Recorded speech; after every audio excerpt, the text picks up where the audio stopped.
पर शहीद श्री कर्णीराम जो रामदेव जी को नमन करते हुए मंच पर विराजमान, निश्चित रूप से उस दौर में हम पैदा नहीं हुए थे। संविधान निर्माता डॉक्टर भीमराव अंबेडकर ने संविधान लिखा। उस संविधान को जमीन पर इम्प्लीमेंट करने में जो बाधाएं आ रही थी, उन बाधाओं को दूर करने में रामदेव जी और कर्णीराम जी की शहादत हुई। निश्चित रूप से ये जमीन अच्छे लोग थे, वो इसलिए उनका आज 71 साल उनकी पुण्यतिथि की 71 साल बाद में इतनी बड़ी संख्या में लोग अपने अंतकरण की आवाज पर यहाँ आते हैं इस मेले में और उनको श्रद्धा सुमन करते हैं। सबसे बड़ा, हमने तो डॉक्टर नरेंद्र जी गिल साहब को देखा है और हमने बड़ी बहन मनगुरी जी को देखा है। ऐसे शालीन व्यक्तित्व जिनके अंदर नम्रता, सहनशीलता, सारे मानवीय गुण कूट कूट के भरे हैं। निश्चित इनको पैदा करने वाला इंसान अद्भुत रहा होगा। और इसके लिए मैं तो आपको एक ही बात बताना चाह रहा हूं कि आज हर समाज में हर तरह के लोग होते हैं। आज हमारी संविधान कमेटी के अंदर डॉक्टर अंबेडकर के साथ हमारे खेतड़ी के हिदाई ने सरदार सिंह जी संविधान कमेटी के सदस्य थे और उन्होंने अग्रिम पंक्ति में बैठ के संविधान को लिखने में जो बाबा साहब का सहयोग किया। कि हमारा जिला आजादी से पहले और आजादी के बाद सदैव यहाँ पर पुरुषार्थ जो लोग करते हैं उनका जिला रहा है।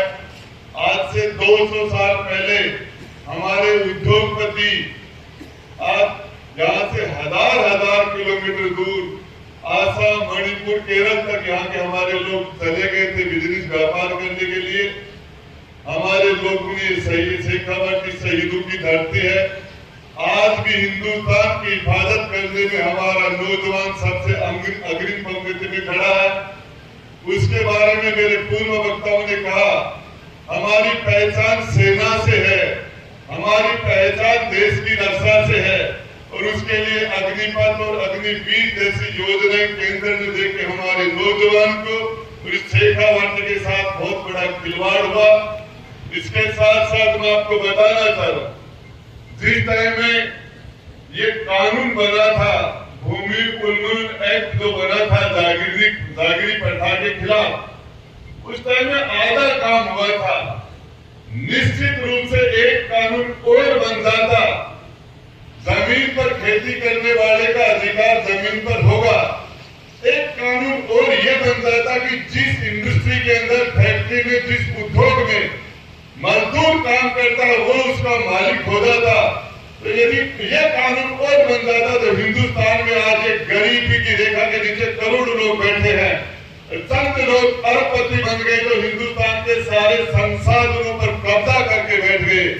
हजारों करोड़ की संख्या में वो बड़े बड़े घोटाला करके चले जाते हैं, जिनके अंदर संत नाम है, जिनके अपने आप में पैदल सरकार चलती है, जिनके घरों की छतों के ऊपर हेलीकॉप्टर लैंड होते हैं।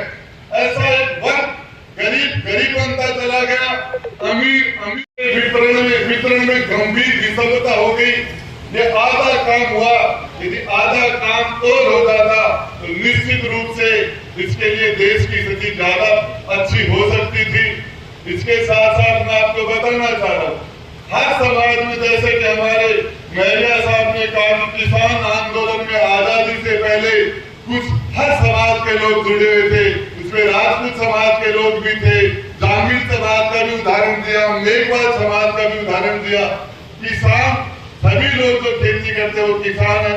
मैं आपको बताना चाह रहा हूँ, हमारे राजस्थान की धरती पर पहला एग्रीकल्चर कॉलेज जो जोबनेर में बना, वो कंवर नरेंद्र सिंह ने 3,500 बीघा जमीन पक्की, अपने यहाँ बीघा कच्चा चलता है, पक्की जमीन देके वो एग्रीकल्चर कॉलेज बना के किसानों के बच्चे पढ़े लिखे, किसानी के बारे में आगे बढ़े। इसके लिए अच्छे काम लोगों ने किए। मैं बताना चाह रहा हूँ, एक व्यवस्था थी उस व्यवस्था में राजा वोट से नहीं बनता था, राजा का बेटा ही राजा बनता था, वोट से राजा का चुनाव नहीं होता था। ये तो हमारे संविधान के तहत हुआ। यदि हमारा संविधान नहीं होता तो राजेंद्र गुड्डा उदयपुर आज यहाँ नहीं बैठता। मेरे फादर और मेरे ग्रैंड फादर उस स्थिति से मैं यहाँ कभी भी नहीं बैठ सकता था। नई व्यवस्था में, इस नए संविधान में, नई व्यवस्था में जो व्यवस्था परिवर्तन हुआ उसमें आज राजस्थान सरकार में मंत्री हूँ।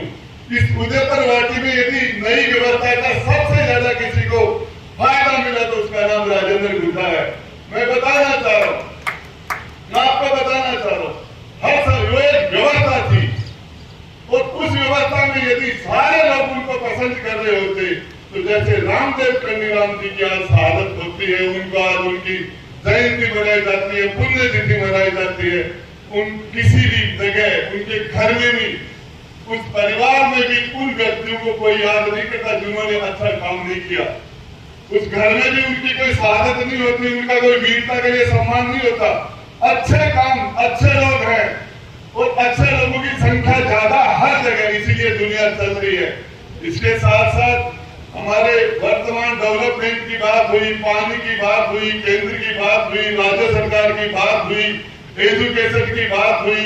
मैं आपको बताना चाह रहा हूँ कि यदि पानी के मामले के अंदर हमारे के पहाड़ी में आज से 25 साल पहले, 30 साल पहले जमीन में ठोकर मारते थे, पानी आ जाता था। मई जून के महीने में जमीन से ठोकर मारने से पानी निकलता था यहाँ से तो 500 मीटर दूर। आज स्थिति है कि 1500 फुट तक हमें पानी नहीं मिल रहा।